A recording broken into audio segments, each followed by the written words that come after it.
Hey Cancer, welcome in to Great Awakener Ether Realm. How you doing? How you been? Today I am going to do a weekly astrological report for January 20th through the 26th of 2025.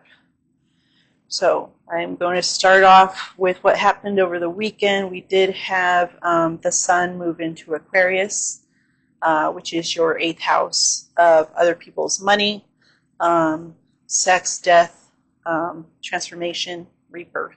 Okay. We also had a conjunction in Pisces with Venus and Saturn. Um, Pisces is your expansion zone, uh, long distance travel, and higher learning. Uh, Venus is like a benefactor in the zodiac, so you've had Saturn in Pisces for the last about year and a half. So you've probably been going through a lot of discipline in regards to your higher learning and long distance travel. Um, Saturn is the ruler of your seventh house here, relationships, romantic or business partnerships. So with Venus making that conjunction, it definitely softens everything up. So yeah, but we will start with the moon. The moon is in Libra, um, and at Libra is your home zone, home, family.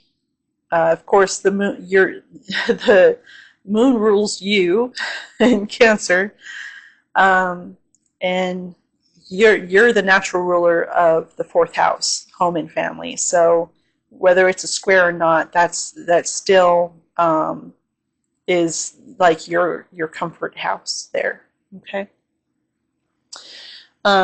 The moon squares Mercury in Capricorn.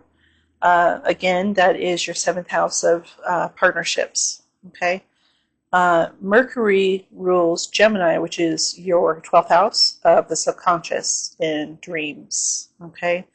And it also rules Virgo, which is your communication sector, community, short distance travel. Okay. So with Mercury being in Capricorn, your partnership sector, you probably have a lot of communication going on, maybe some short distance travel, and definitely a lot of communication and community within your partnerships. Okay, with the moon coming around and squaring that at your home, you're going to probably kind of have a bit of a struggle with between your partnerships and your home life. Okay. Also, the moon comes in and opposes Chiron and Aries. Aries is your career sector, career reputation. So you've had Chiron, the wounded healer, in there for quite some time. Um, all it means is that you're healing some wounds. You're maybe facing your shadow side. But with it coming in and triggering everything, the full moon happened last Monday. I'm not sure if you saw my video for last week, but I go into more detail about that with my last video. So with this axis, it's going to come in and hit that axis again. Okay. You have Mars, which is the ruler of your career zone in your first house right now. It is in retrograde, so you might be doing some deep inner work. Some retrogrades just mean that you're doing the work internally instead of outwardly. And with Mars being very much an outward, intense planet, it being in retrograde can kind of, make things simmer, like under the skin a bit. It does come out of retrograde February 23rd. But for right now, you might be doing some introspection with these planets, especially when it comes to your career, your home, and your partnerships. Okay? So moving on to Tuesday the 21st. So the sun comes in and conjuncts Pluto in Aquarius. That is, again, that's your 8th house. Other people's money, which is debts and taxes, and then your intimacy zone, sex, death, transformation, okay, rebirth. It's going to make an immediate square to this zone. Scorpio is your 5th house of children, romance, and creativity, and it's going to be squaring your 8th house. So you might be looking at finances with children, your creativity, romance. The focus is usually on where the moon is, and then this is the undercurrent right here. But it's going to be triggering your 8th house in some way. It could be triggering romance and intimacy, and that is on Tuesday, all right? But it is fleeting, and of course, the moon rules Cancer, so you're used to you're used to that energy probably. But either way, squares can be pretty intense, and especially when it's in your 8th house. That's one of your private sectors. So going on into Wednesday, the moon then trines Saturn, which rules Capricorn, which is your partnership zone. Okay. Now, by the time we reach the end of the week, Venus is going to move from 16 degrees from that conjunction with Saturn to 20 degrees in Pisces. It's a decently quick planet. It's about as quick as the sun. But of course, nothing compares to the quickness of your moon, right? So it's going to trine your partnership planet in your awakening planet, in your expansive zone of the 9th house.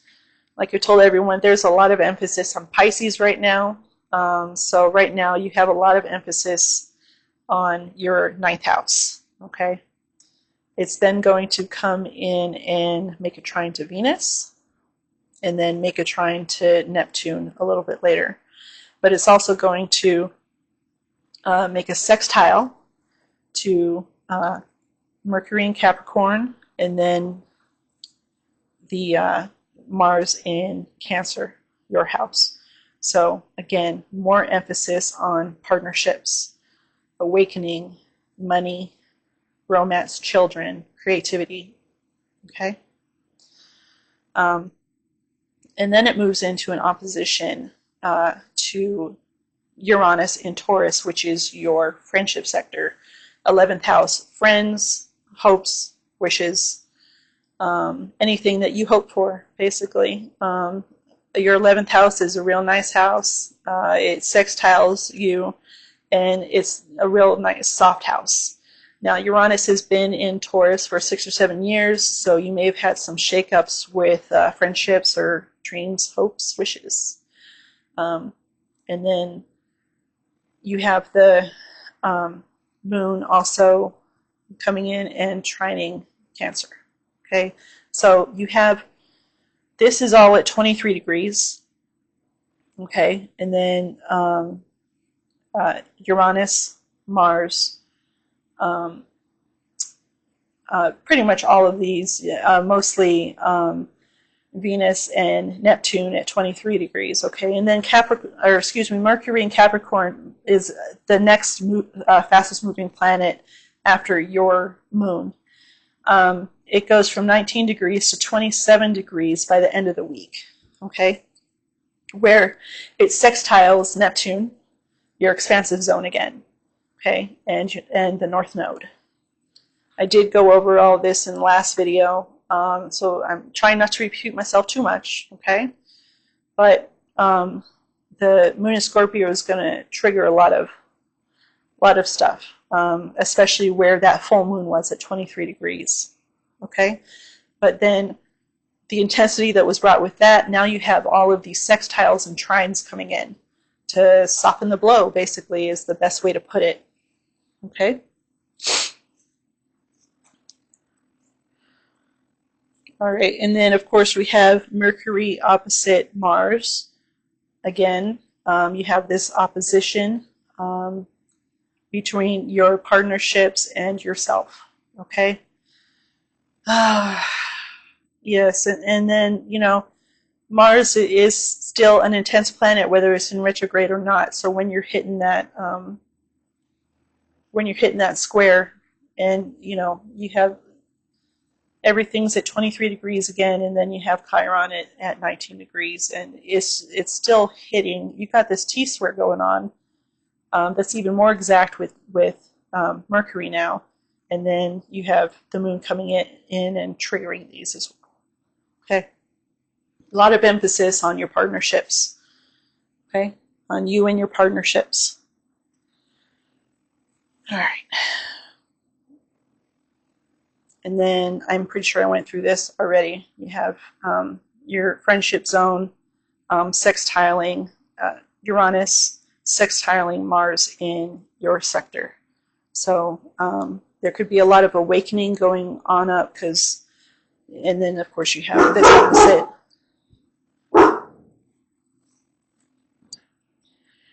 And then of course you have Mercury trining Uranus. Partnerships, friendships, yourself. Okay. Ninth house of expansion, romance, children, creativity. Then the moon moves into Sagittarius, which is your sixth house of work, daily habits, health. Okay, anything that you do on a daily basis is your sixth house. And then we have as soon as the moon goes into Sagittarius, it makes a sextile towards Aquarius and the Pluto and the Sun in your money house, in your other people's money house. Okay, so you have your work, health sector in your sextiling your eighth house of other people's money and sex, death, transformation.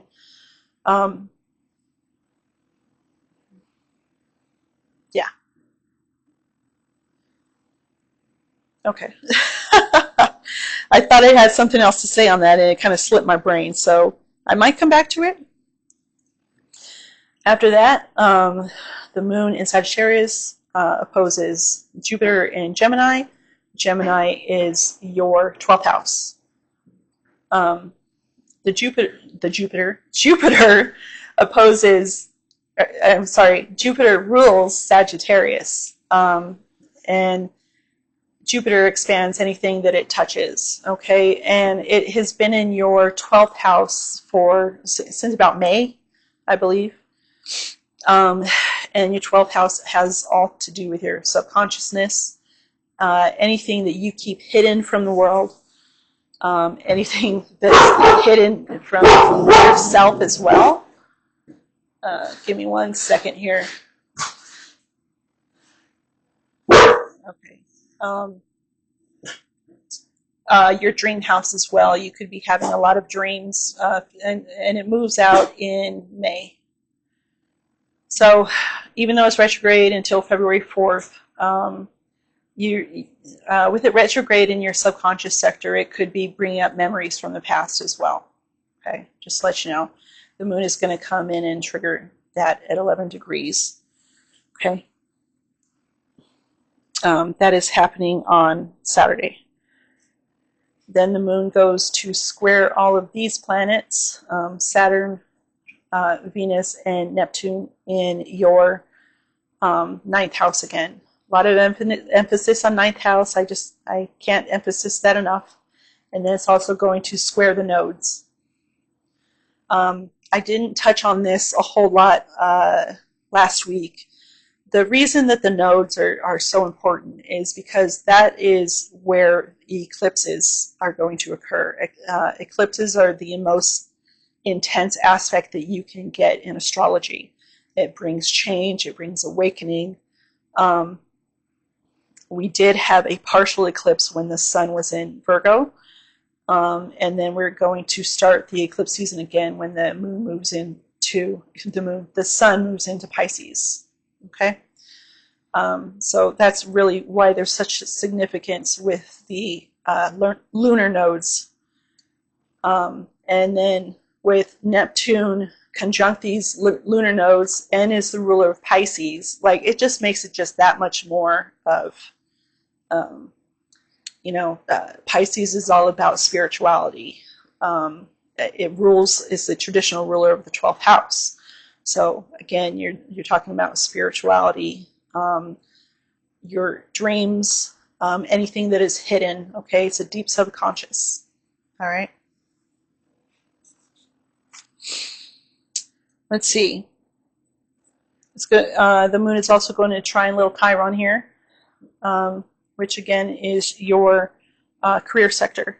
So you got your work sector here and your career sector there.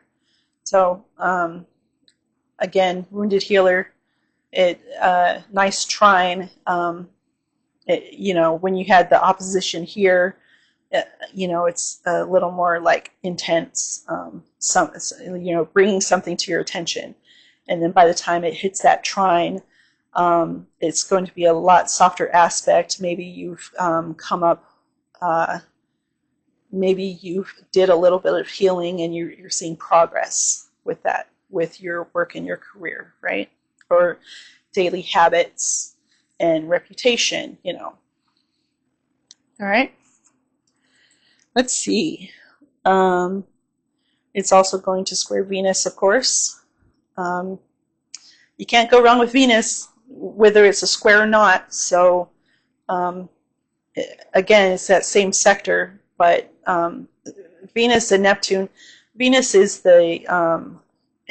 Neptune is the higher octave of Venus. So Venus and Neptune together is just like, it's beautiful, right? Obviously, Saturn can kind of throw a wet blanket on stuff sometimes, but those two working together, it actually works against Saturn more and softens Saturn more, right? Also on Saturday, we have got Venus trine Mars, okay? Awakening sector in your sector, okay? Trines are the best you can get.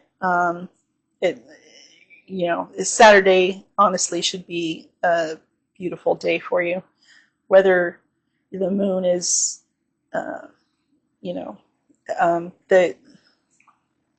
Venus and Mars are the lovers of the zodiac. Okay, so like, especially in relationships, like what they say goes, and when they make a trine, it's like everybody's happy, and then also you have Venus is exalted in Pisces, so it's just it does its best work in Pisces. Okay, and even though Mars is retrograde at the moment, it's still a great aspect. Okay, so this is you. This is how you project yourself to the world, and of course that is your expansion zone. All right. Let's see, and then of course the moon comes in and squares Neptune. We kind of already went over that. Okay, daily habits, 6th house. Okay, squaring your expansive zone. All right, and of course the lunar node. Then the moon moves in by the end of the week. The moon moves into Capricorn, which is your 7th house of partnerships. Okay, but by the end of the week, it's still early in Capricorn. It is going to go on next week to, trigger a lot of these, but I'll talk about that next week. Okay. Then you got Mercury sextile Neptune. Okay, partnerships and awakening again. A lot of emphasis on your 9th house. Okay, and then we have, of course, Venus sextile Uranus. Awakening again, sextile Uranus in your friendship sector, and your 1st house. You've got, I can't say this enough, but this weekend is going to be great for, for everyone. I mean, we just have all of these sextiles and trines going on. you just, yeah, this weekend should be really good. All right. So don't quote me on that, but um, I see a lot of really nice aspects for this weekend. Okay.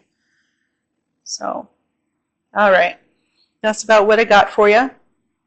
Um, if you want to know what's going on next week, um, you can subscribe, like. If you have any questions, you can comment. I do offer personal readings for astrology and tarot and other healing modalities over on my website if you want to check that out. Until then, I hope you have a very nice week. Thank you, Cancer. Bye-bye.